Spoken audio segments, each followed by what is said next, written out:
It was a cold evening, the kind that makes you pull your jacket a little tighter and walk a little faster. Mike, a young delivery driver, had just finished his last delivery of the night.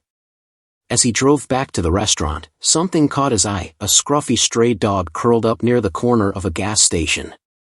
Its ribs were visible, and it shivered every time the wind howled. Mike's heart sank. He couldn't just leave it there. Without overthinking, he pulled over, grabbed an unopened sandwich from his delivery bag, and gently approached the dog. The way its tail wagged, cautiously at first, then with pure joy, told Mike everything he needed to know. This little act of kindness meant the world to that dog. Feeling good about what he'd done, Mike returned to the restaurant, ready to end his shift. But his relief was short-lived. His boss, Mr. Grayson, a stern man with a reputation for running a tight ship, was waiting for him.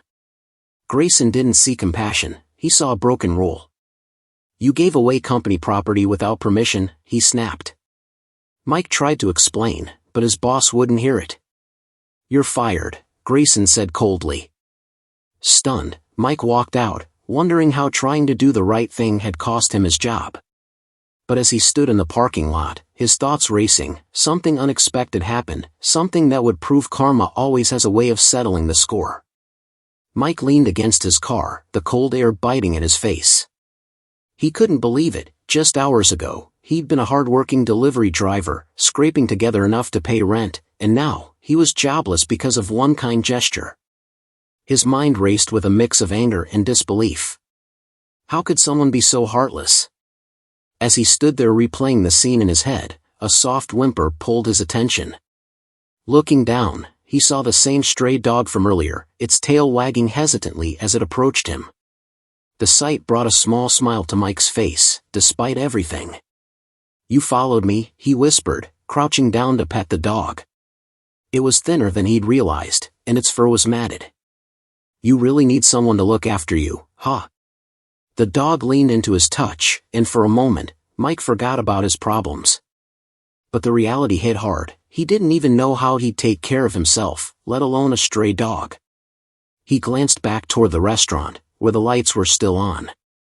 Through the window, he could see Mr. Grayson pacing back and forth, talking on the phone.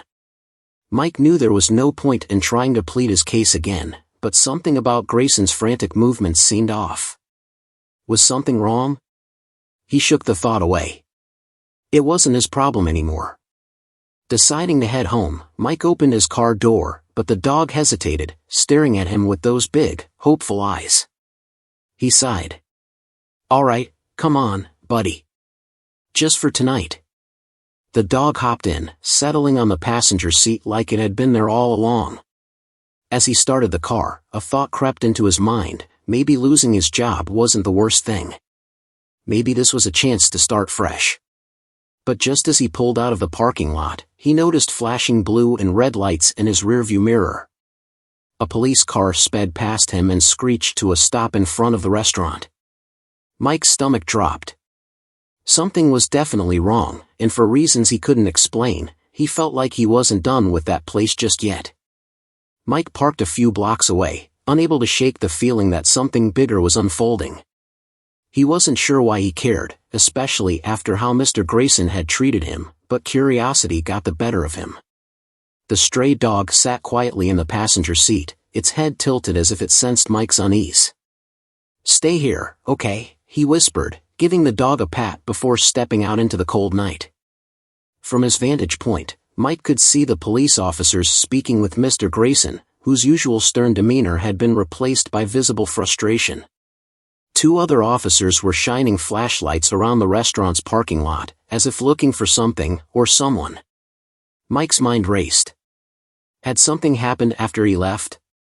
Was it related to him? He hadn't done anything wrong, but he couldn't shake the feeling that his act of kindness had set off a chain of events he didn't fully understand. As Mike lingered in the shadows, a man in a dark hoodie emerged from the alley behind the restaurant, clutching something under his arm. The man's movements were quick and calculated, and Mike's gut told him this wasn't a coincidence. He ducked behind a car, watching as the man slipped into the back entrance of the restaurant unnoticed. Mike's pulse quickened. Should he call the cops? But they were already here, What good would it do? The dog barked softly from the car, snapping Mike out of his thoughts. He looked back at the restaurant, torn between walking away and getting involved. Just as he was about to leave, he noticed one of the officers gesturing angrily at Mr. Grayson. Their voices were muffled, but a few words carried through the cold air, missing inventory and suspicious activity. Mike's stomach sank. He remembered the sandwich he'd given the stray. Could Grayson really be trying to pin this on him? It seemed ridiculous, but the timing couldn't be ignored. Suddenly, the lights inside the restaurant flickered, and a loud crash echoed from the back. The officers rushed inside, leaving the front entrance unguarded. Mike hesitated, but something about the situation felt off. Against his better judgment, he found himself moving closer, unable to shake the feeling that whatever was happening inside wasn't over yet. Mike's heart pounded as he crept closer to the restaurant, staying low to avoid being seen.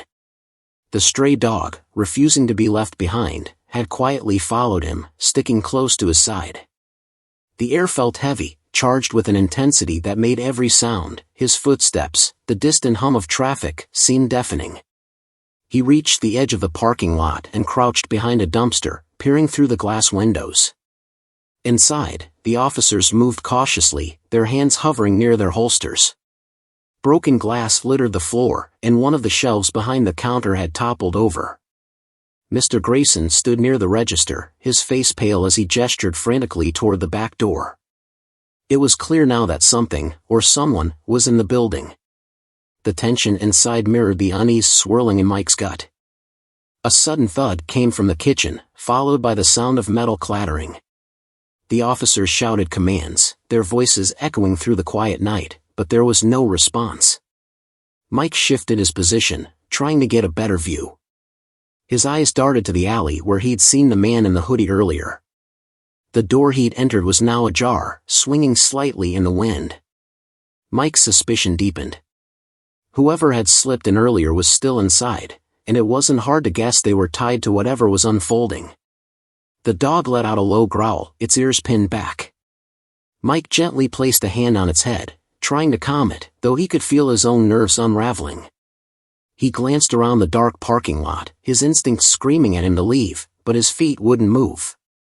There was more to this than Grayson's temper or the sandwich he'd given away.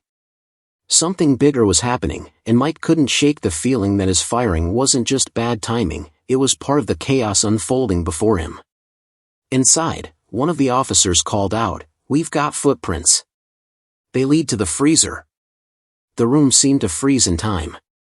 Mike could see the officers regrouping, their movements tense. Suddenly, a loud crash came from the back, followed by the unmistakable sound of a door slamming shut. One of the officers bolted toward the noise, while the others stayed behind.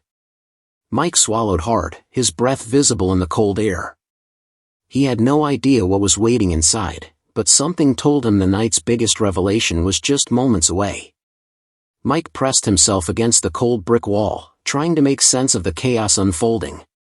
The officer who had run toward the noise disappeared into the back of the restaurant, his flashlight beam bouncing wildly. The others exchanged uneasy glances before moving to secure the front. Mike felt a creeping dread, something about this felt bigger than a simple break-in.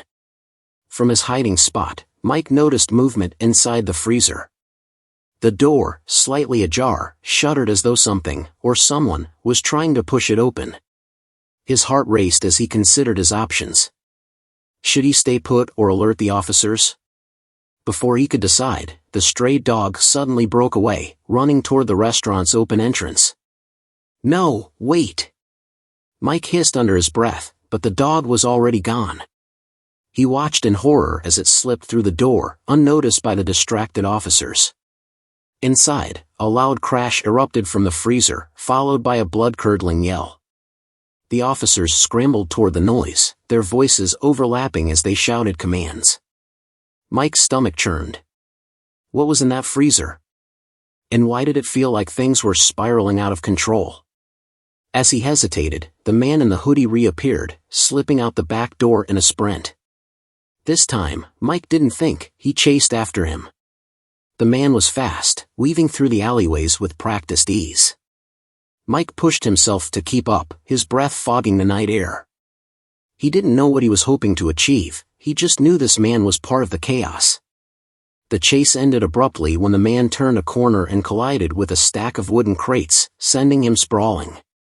Mike skidded to a stop, his heart hammering as he faced the man, who scrambled to his feet, clutching a small, tightly wrapped package. "Who are you?" Mike demanded, his voice trembling. The man didn't answer.